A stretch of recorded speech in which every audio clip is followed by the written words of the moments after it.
Hello students, welcome to Paragon classes. अब तक के लेक्चर में यानी लास्ट लेक्चर में हमने फिजिक्स के बारे में इंट्रोडक्शन आपको पूरा डिटेल में समझा दिया था। अब आज हम इंट्रोडक्शन से आगे का पोर्शन शुरू कर रहे हैं। जैसा कि आपको पता ही है, हमारी जो फर्स्ट यूनिट है उसका नाम है फिजिकल वर्ल्ड एंड मेजरमेंट। तो जैसे जैसे ये यूनिट आगे बढ़ती जाएगी, ये चैप्टर आगे बढ़ते जाएंगे, आपको इस यूनिट के बारे में और जानकारी मिलती जाएगी। अभी आपने फिजिक्स के बारे में कंप्लीट जानकारी ले ली कि वो फिजिक्स होता क्या है। तो आपने सीखा था कि फिजिक्स में हम नेचुरल फिनोमिनॉन के बारे में पढ़ते हैं, जिनको हम बोल सकते हैं लॉज ऑफ नेचर।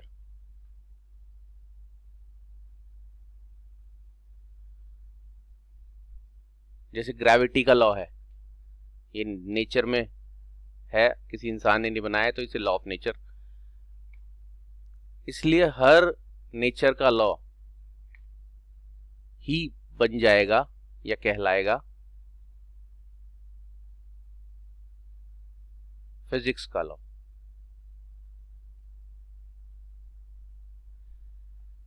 तो लॉज ऑफ नेचर को आप लॉज ऑफ फिजिक्स भी कह सकते हैं।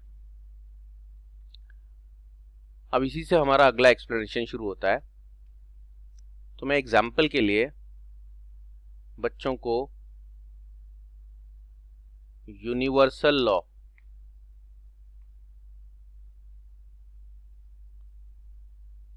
Of gravitation,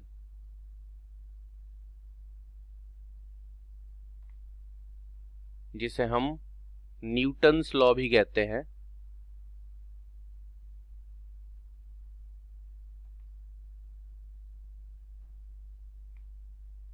Newton's law of gravitation भी कहते हैं, क्योंकि न्यूटन ने इस चीज की सबसे पहले रीजन या डिस्कवरी की बताई थी कि ग्रेविटी क्यों और किस वजह से होती है और कैसे कैसे इसकी फोर्स लगती है। तो this law was discovered by, not made by, discovered by Newton. That is why it is also called Newton's law of gravitation. और इसे यूनिवर्सल लॉ ऑफ ग्रेविटेशन इसलिए कहते हैं क्योंकि ये लॉ पूरे यूनिवर्स में काम करता है, सिर्फ अर्थ पर ही नहीं।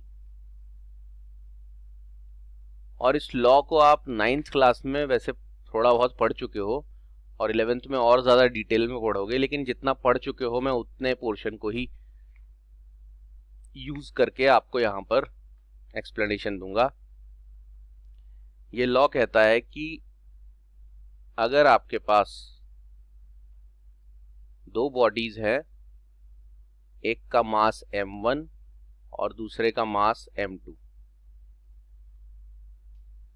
ये कोई भी दो बॉडीज हो सकती है,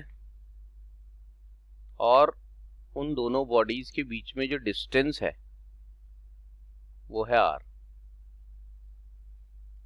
तो अब आपके सामने तीन चीजें हैं, दो तो ऑब्जेक्ट्स या बॉडीज, जिनमें से एक का मास m1, दूसरे का मास m2। मास जिसे हम केजीज में मेजर करते हैं यूजुअली, और उन दोनों बॉडीज के बीच का डिस्टेंस r, जिसे मीटर्स में मेजर करते हैं यूजुअली। कभी कभी सेंटीमीटर या किलोमीटर भी लेते हैं, लेकिन यूजुअली स्टैंडर्ड यूनिट मीटर होती है। तो ये लॉ ये कहता है कि every body in the universe attracts every other body. तो दुनिया यानी पूरे यूनिवर्स की हर बॉडी हर दूसरी बॉडी को अपनी तरफ अट्रैक्ट करती है। अर्थ हमें अट्रैक्ट करती है, अर्थ को सन अट्रैक्ट कर रहा है या करने की कोशिश कर रहा है, अर्थ मून को भी अट्रैक्ट करती है, और आपके चारों तरफ मौजूद हर पार्टिकल आपको अट्रैक्ट कर रहा है और आप हर पार्टिकल को अट्रैक्ट कर रहे हो। ये हर दो बॉडीज के बीच में ये फोर्स लगती है, कहीं ज्यादा कहीं कम। अर्थ बहुत ज़्यादा फोर्स हम पर लगाती है, इसलिए हमें वो फोर्स महसूस होती है और हम अर्थ पर कहीं से भी कूदेंगे तो अर्थ पर गिरे होते हैं। लेकिन बाकी ऑब्जेक्ट्स भी हम पर फोर्स लगा रहे होते हैं, बस उतनी ज़्यादा नहीं। तो पूरे यूनिवर्स की बॉडीज को ना लेके ये दो बॉडीज की हेल्प से इस लॉ को एक्सप्लेन किया गया है। और इस लॉ में बोलते हैं कि ये जो फोर्स होती है ये डायरेक्टली प्रोपोर्शनल होती है इन दोनों मासेस के प्रोडक्ट के। और लॉ के लैंग्वेज में बोला जाता है every body in the universe attracts every other body with a force which is directly proportional to the product of the masses and inversely proportional to the square of the distance between them। और मैं यहाँ थोड़ा सा और explain कर दूं कि directly proportional का मतलब इन दोनों बॉडीज का मास जितना ज्यादा होगा फोर्स उतनी ज्यादा लगेगी, और इनवर्सली प्रोपोर्शनल का मतलब डिस्टेंस जितना ज्यादा होगा फोर्स उतनी कम होती जाएगी। और फिर इन दोनों फैक्टर्स को कंबाइन करके हमारे पास ऐसे आता है F is proportional to m1 m2 upon r square, और फिर प्रोपोर्शनैलिटी का साइन हटाकर एक कांस्टेंट लगाया जाता है जिसे यूनिवर्सल ग्रेविटेशनल कांस्टेंट कहा जाता है, जिसकी वैल्यू पूरे यूनिवर्स में कहीं भी चले जाएं हमेशा 6.67 इंटू 10⁻⁻11 होती है। अभी ये लॉ आगे इसी क्लास में 6th यूनिट में बहुत डिटेल में पढ़ाया जाएगा, लेकिन फिलहाल इस लॉ का जस्ट हम यूज कर रहे हैं किसी चीज को एक्सप्लेन करने के लिए, यानी इस टॉपिक में अगला, इस चैप्टर में अगला टॉपिक एक्सप्लेन करने के लिए। तो हमारी कहानी आज की कहां से शुरू हुई कि जितने भी नेचर में फिनोमिनॉन है उनको लॉज की फॉर्म में एक्सप्रेस करते हैं, क्योंकि physics is a branch of science which deals with the study of nature and natural phenomenon. Nature में होने वाली घटनाएं आपको डिटेल में कल बताई थी, यानी लास्ट लेक्चर में बताई थी। और इस नेचुरल फिनोमिनॉन को लॉज ऑफ नेचर बोल सकते हैं, और उन लॉज ऑफ नेचर को लॉज ऑफ फिजिक्स बोल सकते हैं, जिनमें से मैंने एग्जाम्पल लिया है यूनिवर्सल लॉ ऑफ ग्रेविटेशन का, और उस लॉ को मैंने यहां बच्चों को एक्सप्लेन किया कि every body in the universe attracts every other body with a force which is directly proportional to the product of the masses। एक m1 दूसरा m2, ये मास, और inversely proportional to the square of the distance. पहली चीज क्या है? Force. दूसरी चीज क्या है? मास। और तीसरी चीज क्या है? डिस्टेंस। इस लॉ को आप लोगों को मुझे बताना जब पड़ा तो मैं कहूंगा इस लॉ को एक्सप्रेस किया, मैंने एक्सप्रेस किया, बताया, समझाने की कोशिश की।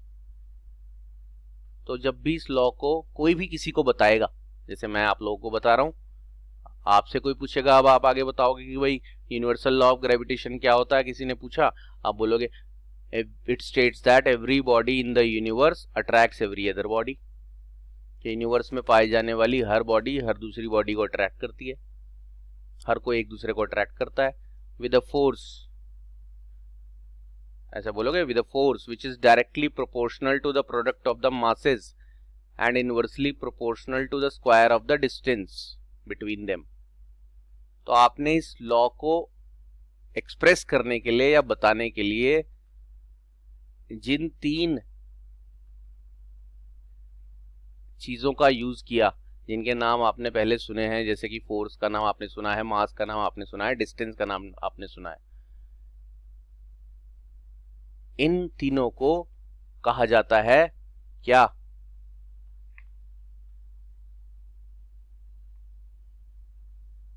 आ गए हैं हम। उन तीनों को क्या कहा जाता है उस नाम पर? दिख रहा है बच्चों को सामने? उनको कहा जाता है फिजिकल क्वांटिटीज। ये जो अभी मैंने आपको बताया, फोर्स, मास, डिस्टेंस, डिस्टेंस को हमने आर से डिनोट किया था, एफ से डिनोट किया था फोर्स को, एम से डिनोट किया था मास को, आर से डिनोट किया था डिस्टेंस को। तो फोर्स, मास, डिस्टेंस ये सब कहलाएंगी फिजिकल क्वांटिटीज। और नीचे लिखा है the quantities in terms of which laws of physics can be expressed are called physical quantities. वो क्वांटिटीज जिनकी टर्म्स में या जिनकी हेल्प से हम फिजिक्स के लॉज को एक्सप्रेस करते हैं, फिजिक्स के लॉ को बताते हैं, समझाते हैं, उन क्वांटिटीज को फिजिकल क्वांटिटीज कहा जाता है।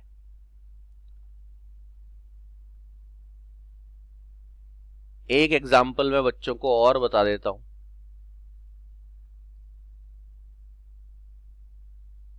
एग्जाम्पल तो इतने हैं कि कितनी भी क्लासेस खत्म हो जाएं, एग्जाम्पल खत्म नहीं होंगे, क्योंकि फिजिक्स में यानी नेचर में इतने लॉज हैं, 11th-12th के सिलेबस में पूरे नहीं होते वो, और पूरी फिजिक्स आप पढ़ते जाओ तो बहुत पढ़ाई करनी पड़ती है, और अभी भी रिसर्चेज और खोज जारी है। तो मैं एक एग्जाम्पल बच्चों को और बताता हूं। जैसे कि आप बोलोगे, एक लॉ, सबसे आसान लॉ की बात करते हैं, जिसका नाम है law of conservation of energy. ये लॉ तो सभी बच्चों ने सुना होता है कि energy is neither created nor destroyed, but it gets transferred from one body to the other, it changes form from one form to the other. तो इस लॉ को एक्सप्रेस करने के लिए जिस टर्म का आप इस्तेमाल कर रहे हो वो क्या है? एनर्जी। उसके बाद मैंने कल आपको एक एग्जांपल दिया था ओम्स लॉ का।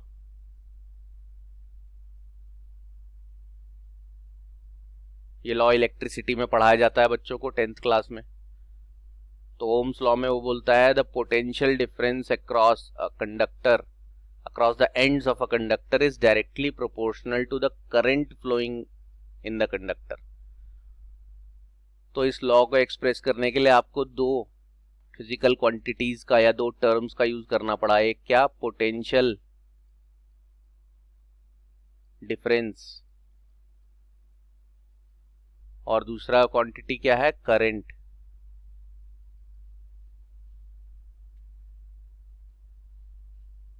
एक न्यूटन का मोशन के बारे में सेकंड लॉ पढ़ाया जाता है, जिसका फॉर्मूला ऐसे लिखते हैं, देखा होगा बच्चों ने फॉर्मूला भी 9th-10th में। Force is equal to mass into acceleration.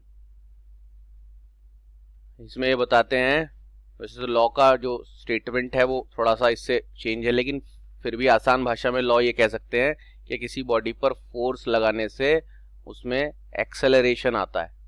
जितना ज्यादा फोर्स लगाओगे उतना ज्यादा बॉडी में एक्सेलरेशन आएगा। एक्सेलरेशन मतलब उसकी स्पीड या वेलोसिटी कहना चाहिए, उसकी वेलोसिटी उतनी ज्यादा तेजी से चेंज होगी। तो कहने का मतलब ये है कि force, mass, distance, speed, velocity, acceleration, potential difference, current, energy, work, power, ये नाम आपने सुने हैं सारे, पहले 9-10 तक सुन चुके हो। इन सब के में से नाम ऐसा कोई नहीं है। Force, mass, distance, speed, velocity, acceleration, potential difference, current, energy, work, power, इनमें से ऐसा कोई नाम नहीं है जो आपने सुना है, ये ही नाम सारे लॉज में यूज किए जाते हैं। यानी इन क्वांटिटीज या इन चीजों के हेल्प से ही फिजिक्स के लॉ को एक्सप्रेस किया जाता है, समझाया जाता है। इसीलिए इन क्वांटिटीज को कहा जाता है क्या? फिजिकल क्वांटिटीज, जो भी मैंने आपको दिखाया था।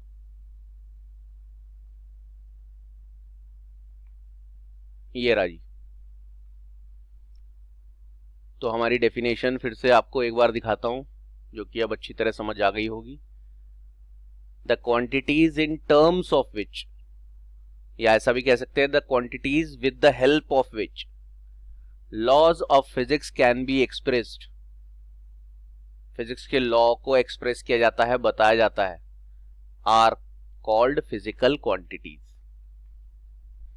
और आसान भाषा में आप ये भी कह सकते हो कि फिजिक्स में यूज होने वाली जितनी भी क्वांटिटी हैं, फोर्स है, मास है, एक्सेलरेशन है, वेलोसिटी है, मोमेंटम है, एनर्जी है, वर्क है, पावर है, और भी बहुत आएंगी। मैं सिर्फ अभी उनके ही नाम ले रहा हूं जिनके नाम आपने सुने हैं। ये सब क्वांटिटीज फिजिकल क्वांटिटीज।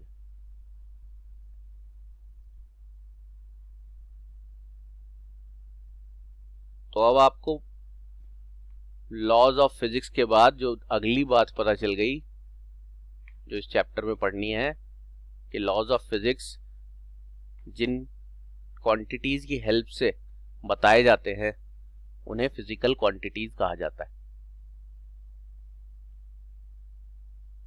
अब आते हैं हम अपने अगले पार्ट पर, आगे बढ़ते हैं। मतलब अब ये जो फिजिकल क्वांटिटीज हैं ये हजारों लाखों है, बहुत सारी है। 11th-12th भी खत्म करने पर सारी फिजिकल क्वांटिटी खत्म नहीं होती, मैंने बताया ही। लॉ ही इतने सारे हैं तो हर लॉ में नई नई क्वांटिटी आती रहती है। लेकिन जितनी भी पूरी फिजिक्स में क्वांटिटीज, जिनकी गिनती मैं भी नहीं बता सकता अभी आपको, अभी के लिए मान लें आप, बहुत ज्यादा है।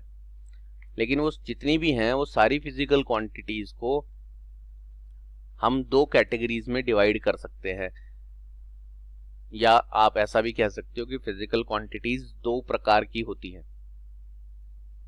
ये जो मैंने पहले ही, इसीलिए इससे आपको क्लियर भी दिखाई दे और टाइम भी वेस्ट ना हो, तो मैंने पहले ही ये चार्ट बना के रख लिया है कि फिजिकल क्वांटिटीज को आप दो कैटेगरी में डिवाइड कर सकते हो, या फिजिकल क्वांटिटीज दो कैटेगरीज में होती हैं। उनके दो टाइप्स होते हैं। पहला है फंडामेंटल क्वांटिटीज और दूसरा क्या है? Derived quantities. अब इन दोनों में क्या फर्क है वो मैं आपको बता देता हूं यहीं पर। फंडामेंटल, जिन्हें हम बेसिक भी बोल देते हैं, फंडामेंटल क्वांटिटीज वो क्वांटिटीज होती हैं जो किसी से मिलकर नहीं बनी, विच आर नॉट कॉम्पोजिशन या combination of other physical quantities. और डिराइव्ड क्वांटिटीज वो होती हैं जो इन फंडामेंटल से मल्टीप्लाई या डिवाइड होकर बनी है। मैं आपको अभी उसका एग्जाम्पल भी करके दिखाऊंगा कि कैसे डिराइव्ड क्वांटिटीज फंडामेंटल क्वांटिटीज से मिलकर बनती हैं। इसका एक एग्जाम्पल मैं आपको केमिस्ट्री से अभी दे देता हूं कि केमिस्ट्री में एक चीज आपको पढ़ाई जाती है, एलिमेंट।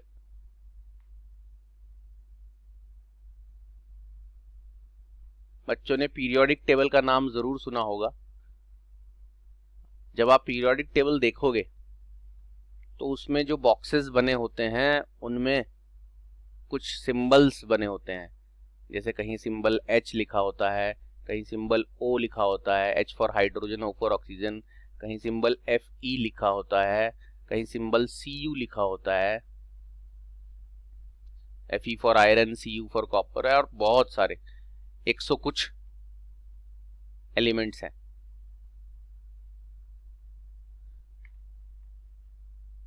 ये एलिमेंट किसी से मिलकर नहीं बने होते, हाइड्रोजन किसी चीज से मिलकर नहीं बना है। आप उसको कितना भी छोटा तोड़ोगे, हाइड्रोजन के ही एटम्स मिलेंगे आपको। ऑक्सीजन, आयरन, ये सब किसी चीज से मिलकर नहीं बने। हम ऐसा कहते हैं, element is the purest form of a substance which can not be further सब डिवाइडेड।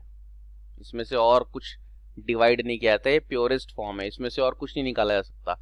लेकिन एलिमेंट्स से मिलकर बनते हैं क्या? कंपाउंड्स। कंपाउंड्स क्या होते हैं? जो इन एलिमेंट्स को आपस में कंबाइन होकर बनते हैं फिक्स रेशो में। जैसे कि आप सबसे बेसिक एग्जांपल समझ लो, H2O यानी वाटर। वाटर एक कंपाउंड है जो हाइड्रोजन और ऑक्सीजन से मिलकर बना है। अगर हम चाहें तो हाइड्रोजन और ऑक्सीजन को इसमें से सेपरेट कर सकते हैं। इससे पहले आपने 10th क्लास में ये जरूर पढ़ा होगा, CH4, मीथेन, हाइड्रोकार्बन्स करके पूरा एक चैप्टर होता है। तो कार्बन और हाइड्रोजन देख रहे हैं, एक कार्बन है, 4 हाइड्रोजन है। यहां जैसे एक ऑक्सीजन है, 2 हाइड्रोजन है एटम्स।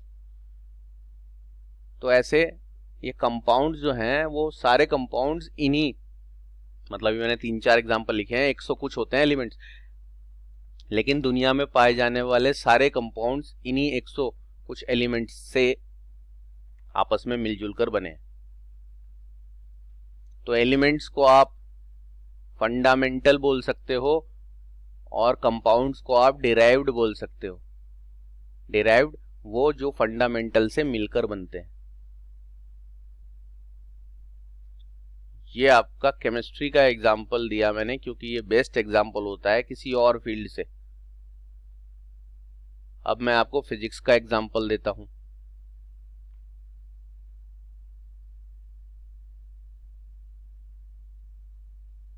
ये आप देख रहे हो, यहां लिखा है फंडामेंटल क्वांटिटीज, और ये बेसिक ब्रैकेट में लिखा है, और ये 1 2 3 4 5 6 7 क्वांटिटीज के नाम लिखे हैं। सामने सबको दिख रहा है, length, mass, time, temperature, electric current. ये 5 नाम तो आपने सुने होते हैं। उसके अलावा ल्यूमिनस इंटेंसिटी, ये नाम शायद काफी बच्चों ने सुना नहीं है, लेकिन ल्यूमिनस वर्ड तो जरूर सुना है बच्चों ने। इस नाम से इन्वर्टर आता है, सचिन तेंदुलकर आता था पहले उसके ऐड में। ल्यूमिनस वर्ड लाइट के लिए यूज किया जाता है। इन्वर्टर का नाम ल्यूमिनस रखने का मतलब भी यही है कि लाइट चल जाए तो आपको लाइट देता है, अंधेरा दूर करता है।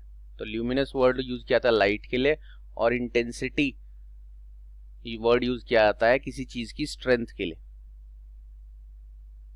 तो ल्यूमिनस इंटेंसिटी का मतलब किसी भी लाइट की चमक कितनी ज्यादा है या कितनी कम, ये बताता है ल्यूमिनस इंटेंसिटी। अगर आप बोलोगे हमारे पास कोई बल्ब है, उसकी ल्यूमिनस इंटेंसिटी ज्यादा है, मतलब वो बहुत ब्राइट लाइट देता है। अगर हम बोलेंगे हमारे पास एक बल्ब है या कोई ट्यूब लाइट है, कोई CFL है, इसकी ल्यूमिनस इंटेंसिटी कम है, इसका मतलब वो रोशनी कम दे रहा है, ब्राइटनेस कम है। लुमिनस इंटेंसिटी, लाइट की ब्राइटनेस। और क्वांटिटी ऑफ मैटर, आपने मोल वर्ड सुना होगा केमिस्ट्री में। जो चीज मोल्स में नापी जाती है उसको क्वांटिटी ऑफ मैटर कहते हैं। अभी मैं फिलहाल नीचे वाले 2 इनको अभी थोड़ा एक गैप लेके समझाऊंगा, लेकिन फिलहाल आप 7 की इनकी बात कर रहे हैं। और नीचे वाले दो भी अभी आप फिलहाल कह दो कि ये भी फंडामेंटल हैं। ये सप्लीमेंट्री इसलिए कहा जा रहा है इनको, कंटिन्यूशन में 7, 8, 9, ये शुरुआत में इन्हीं 7 को फंडामेंटल माना गया था। बाद में थोड़े टाइम बाद पता चला कि 2 और हैं, तो ये बाद में इंक्लूड हुए हैं, इसलिए बाद में इंक्लूड होने वाले को सप्लीमेंट्री बोल देते हैं। तो ये जो 7 जो पहले इंक्लूड हुए हैं, इनमें से कुछ एग्जाम्पल मैं आपको बता देता हूं। जैसे आपने एक फॉर्मूला लिखा फोर्स, और अभी इसका एग्जाम्पल भी मैंने आपको दिया था। ये फॉर्मूला देख रहे हैं, ये न्यूटन का लॉ है, second law of motion, nature का लॉ है। न्यूटन का लॉ इसलिए बोलते हैं कि न्यूटन ने इसकी भी खोज की थी। और ये लॉ क्या कहता है कि जितनी ज़्यादा फोर्स लगाएंगे उतना बॉडी में एक्सेलरेशन होगा, और m उस बॉडी का मास है। फोर्स को मैं ऐसे ही रहने देता हूँ, मास को भी ऐसे ही रहने देता हूँ। एक्सेलरेशन को लिख सकते हैं वेलोसिटी अपॉन टाइम, क्योंकि एक्सेलरेशन होता है rate of change of velocity. और फिर अगले स्टेप में मैं लिखता हूं F is equal to mass, तो पहले से ही है यहाँ पर, और ये जो टाइम है ये भी मैं पहले से ही है, इसलिए इसके नीचे लिख लेता हूं, क्योंकि मुझे इस वेलोसिटी की जगह फिर से लिखना पड़ेगा डिस्टेंस अपॉन टाइम, या डिस्प्लेसमेंट अपॉन टाइम भी कहते हैं। तो मैंने क्या किया, मास को ऐसे रहने दिया, टाइम को भी ऐसे रहने दिया। ये पहले से ही है मास और टाइम, मास न्यूमरेटर में, टाइम डिनोमिनेटर में, और ये जो वेलोसिटी है इसकी जगह ये लिख दिया है डिस्टेंस अपॉन टाइम। अब देखें F is equal to M क्या है, मास,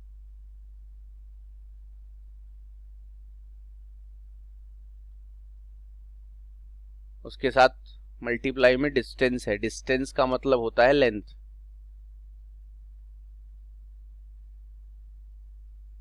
ऐसा बोल सकते हो कि हमारे पास ये एक रॉड है, तो रॉड का यहां से यहां तक का डिस्टेंस ही रॉड की लेंथ है। ठीक है बात। किसी भी ऐसी चीज को आप जब नापते हो तो वो उसकी लेंथ कहलाती है। कोई आपके पास पेंसिल है, तो पेंसिल के टिप से लेके उसके बिल्कुल एंड तक का जो डिस्टेंस है वही लेंथ है। तो लेंथ और डिस्टेंस दोनों एक सेम बात है। और नीचे 2 बार टाइम है, तो टाइम इंटू टाइम को आप लिख सकते हो क्या, टाइम का स्क्वायर। तो जब आपने फोर्स के फॉर्मूले को एलैबोरेट किया, ब्रेकअप किया, तो ब्रेकअप करते करते फाइनली आपको मिला mass multiplied by length divided by square of time, time का स्क्वायर। देख रहे हो, ये है मास, ये है लेंथ, और ये है टाइम, जो कि कहलाती हैं फंडामेंटल क्वांटिटीज। तो जैसे सारे कंपाउंड्स किससे मिलकर बने हैं, एलिमेंट से। एलिमेंट किसी से मिलकर नहीं बना।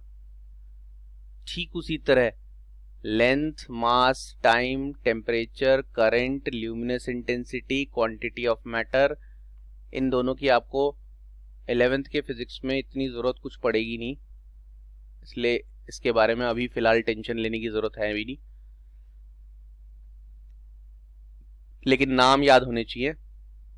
ये 7 और ये बाकी बचे हुए 2, ये किसी से मिलकर नहीं बने, और इनके अलावा बाकी जितने भी हैं पूरी दुनिया में, हजारों नाम, हजारों फिजिकल क्वांटिटीज, वो सारी की सारी सिर्फ इन्हीं 9 क्वांटिटीज से मल्टीप्लाई या डिवाइड होकर ही बनी है।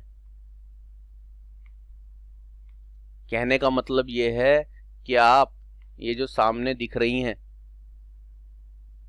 ये हटा देते हैं।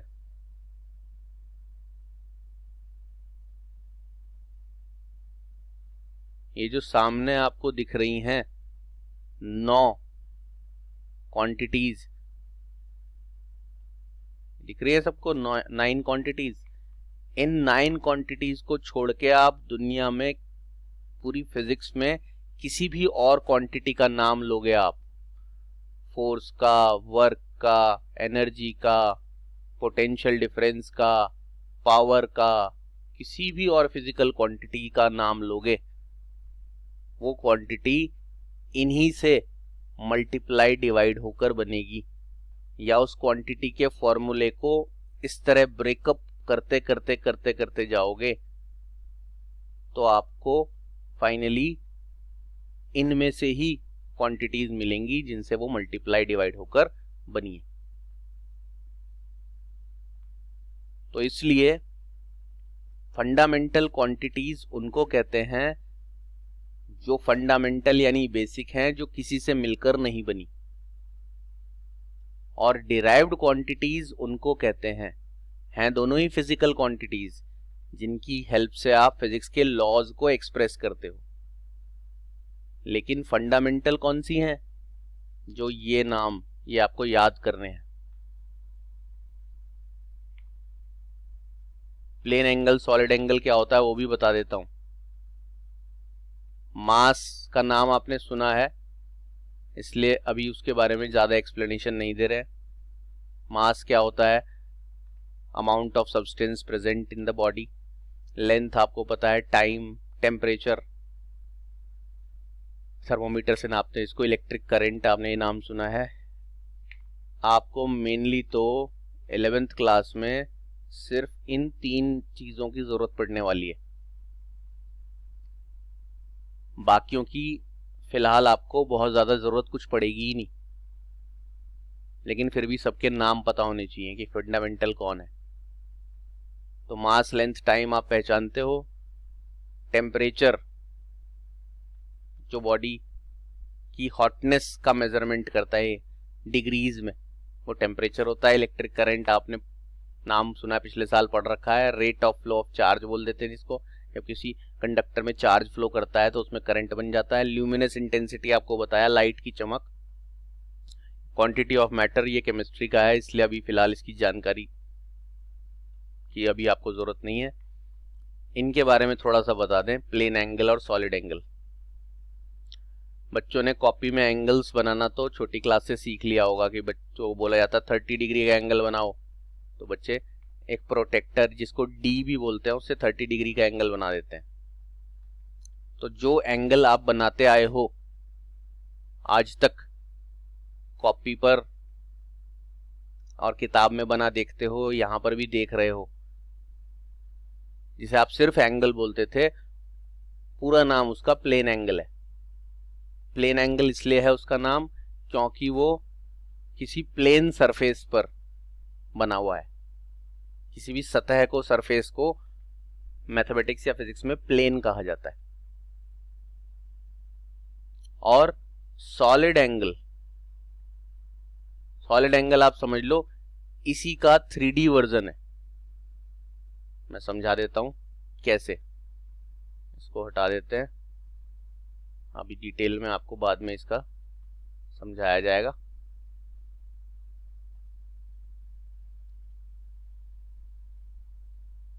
लाइन गड़बड़ हो गई, दोबारा बना देता हूं।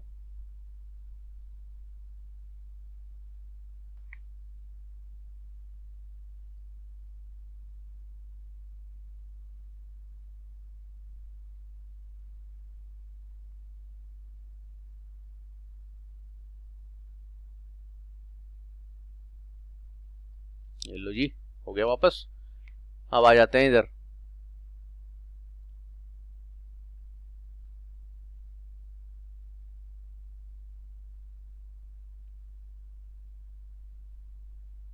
जैसे आप अगर एक स्क्वायर बनाते हो तो वो एक प्लेन फिगर है, 2 डायमेंशनल। उसमें सिर्फ लेंथ होती है और ब्रेड्थ होती है, जो दोनों बराबर होती है स्क्वायर में। लेकिन अगर आप उसका 3D वर्जन बनाओगे तो क्या बनेगा? सब बच्चों को पता है क्या है ये? क्यूब। ऐसे अगर आप एक रेक्टेंगल बनाते हो तो वो एक 2 डायमेंशनल, ये होगी उसकी लेंथ, ये होगी उसकी विड्थ या ब्रेड्थ भी बोलते हैं उसको, 2 डायमेंशनल यानी प्लेन फिगर है। लेकिन इसी रेक्टेंगल का 3D वर्जन बनाते हो तो क्या बनेगा? क्यूबॉइड बनेगा जी। सर्कल का 3D वर्जन क्या होता है? स्फेयर होता है। तो जैसे स्क्वायर का 3D वर्जन क्यूब होता है, रेक्टेंगल का 3D वर्जन क्यूबॉइड होता है, सर्कल का स्फेयर होता है, ऐसी प्लेन एंगल का 3D वर्जन सॉलिड एंगल होता है। ऐसा समझ लें ये एंगल। और प्रैक्टिकली बताऊं, बच्चों ने सॉफ्टी खाई है सबने। सॉफ्टी का जो कोन होता है, कोन तो सभी ने खाया होगा कभी ना कभी, नहीं तो आज खा ले जाकर। तो जब आप कोन खा रहे होते हैं, आपने कोन को यहां से पकड़ा होता है। कोर्नेटो वगैरह के नाम से आइसक्रीम्स आती हैं बनी बनाई भी, और किसी आइसक्रीम पार्लर में जाएंगे तो आपको आइसक्रीम को कोन के अंदर भी सर्व किया जाता है, सॉफ्टी बोल देते हैं जिसको। तो जो सॉफ्टी का कोन होता है, आइसक्रीम का जो कोन होता है, उसमें ये जो आप देख रहे हो, ये जो मैंने सर्कल था बनाया, ये 3D एंगल होता है। इसमें और इसमें वही फर्क है जो स्क्वायर और क्यूब में है या रेक्टेंगल और क्यूबॉइड में है।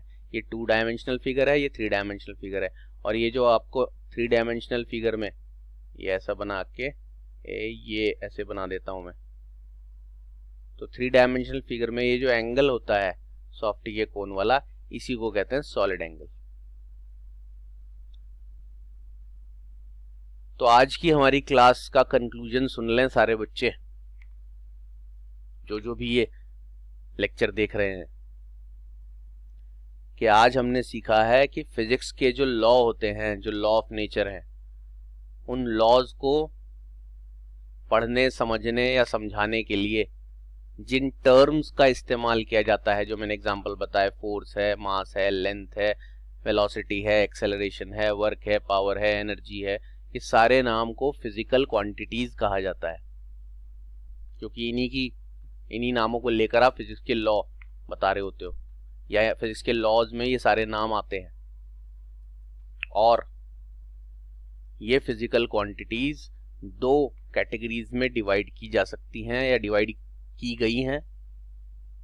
पहली कैटेगरी है फंडामेंटल क्वांटिटीज, लिखा है बच्चों के सामने, ये रहा फंडामेंटल क्वांटिटीज, जो किसी से मिलकर नहीं बनी, बेसिक हैं। और बाकी जितनी क्वांटिटी हैं वो सब डिराइव्ड क्वांटिटी हैं, वो सब इन्हीं से मिलकर बनी है। या उल्टा बनाना चाहिए मुझे एरो, कि डिराइव्ड क्वांटिटी सारी इन्हीं से मिलकर बनी है, मल्टीप्लाई और डिवाइड होकर। फंडामेंटल सिर्फ पूरी दुनिया में 9 क्वांटिटीज हैं जिनके नाम यहां लिखे हैं, जिनमें से 11th में आपकी यही यूज होंगी ज्यादातर करके। इनका जिक्र बाद में आएगा 12th में, लेकिन पता सारी होनी चाहिए। टोटल 9 क्वांटिटीज हैं। इन 9 के अलावा जो भी कुछ आप नाम लोगे, जैसे मैंने अभी नाम और लिए हैं, फोर्स है, एक्सेलरेशन है, मोमेंटम है, एनर्जी है, वर्क है, पावर है, पोटेंशियल डिफरेंस है, जो भी आप नाम लोगे, अगर उसको ब्रेकअप करके देखोगे तो इन्हीं से मल्टीप्लाई और डिवाइड होकर बने होंगे वो सारे। इसीलिए उन क्वांटिटीज को डिराइव्ड क्वांटिटीज कहा जाता है। तो आज की क्लास में बच्चों ने फिजिकल क्वांटिटीज और उनकी 2 कैटेगरीज डिटेल में सीखा है। नेक्स्ट क्लास में इन क्वांटिटीज के मेजरमेंट और यूनिट्स के बारे में पढ़ाया जाएगा, क्योंकि आपको जैसा बताया गया है कि यूनिट का नाम, इस चैप्टर कह लो, यूनिट कह लो, अभी फिलहाल जो हम पढ़ रहे हैं उसका नाम है फिजिकल वर्ल्ड एंड मेजरमेंट। बहुत सारी बुक्स में जब ये चैप्टर पढ़ा रहे होते हैं तो कुछ चीज़ें पहले पढ़ा देते हैं, कुछ चीज़ें बाद में पढ़ाते हैं। मतलब सिलेबस में क्या पहले पढ़ाना है क्या बाद में पढ़ाना है इसका डिफरेंस हो सकता है इस क्लास जो हम कर रहे हैं ये क्लासेस उसमें। तो उसमें घबराने वाली बात नहीं है, कवर सब कुछ होगा, लेकिन बुक को क्योंकि आपको समझाने का ड्यूटी नहीं है, बुक में तो बस वो चीज़ रिकॉर्डेड है, जिसको पढ़ना समझना है अपने आप दिमाग लगाएंगे। लेकिन यहाँ पर आपको समझाने पर मेन स्ट्रेस है, इसलिए हम उस ऑर्डर में चलेंगे जिस ऑर्डर से आपको आसानी से समझ में आए, जो चीज़ें आपस में कनेक्टेड है। तो इसलिए आप इस ऑर्डर को फॉलो करेंगे जो क्लास चल रही है। अभी जल्दीबाजी ना करें किसी बहुत सिलेबस वाली बुक को अभी पढ़ने की। जब आपको कहा जाएगा कि अब आपको ये चैप्टर सिलेबस वाली बुक से भी पढ़ना है तब आप उसको वहाँ से स्टडी करेंगे। तब तक ये इतना कंप्लीट हो जाएगा कि कोई चीज़ पहले वहाँ पर पढ़ा दी गई जो कि क्लास में यहाँ पर बाद में आती है, या यहाँ पर पहले पढ़ा दी गई जो बुक में बाद में आती है, तो उससे आपको कन्फ्यूज़न नहीं होगा क्योंकि वो सारी चीज़ें आपको ऑलरेडी क्लियर होंगी। बस उनका ऑर्डर यानी कौन सा पहले आएगा कौन सा बाद में आएगा वो थोड़ा सा बदल जाता है, क्योंकि हम उस ऑर्डर में पढ़ाते हैं जिसमें बच्चे को ईजीली समझ में आए। The main concentration in this class is to make the students understand physics. और जब तक आप अंडरस्टैंड यानी समझोगे नहीं तब तक आप उसको कमांड नहीं कर सकते, याद करके कोई फायदा नहीं। तो अब बच्चों से मुलाकात होगी नेक्स्ट क्लास में। उस क्लास में हम, जैसा कि ये दिखाया जा रहा है, फंडामेंटल क्वांटिटीज और सप्लीमेंट्री क्वांटिटीज, ये जो हैं ये पूरी टोटल 9 मिला के, इनके यूनिट्स के बारे में और मेजरमेंट के बारे में आपको इंट्रोडक्शन देंगे। तो मिलते हैं नेक्स्ट क्लास में, तब तक के लिए बाय बाय।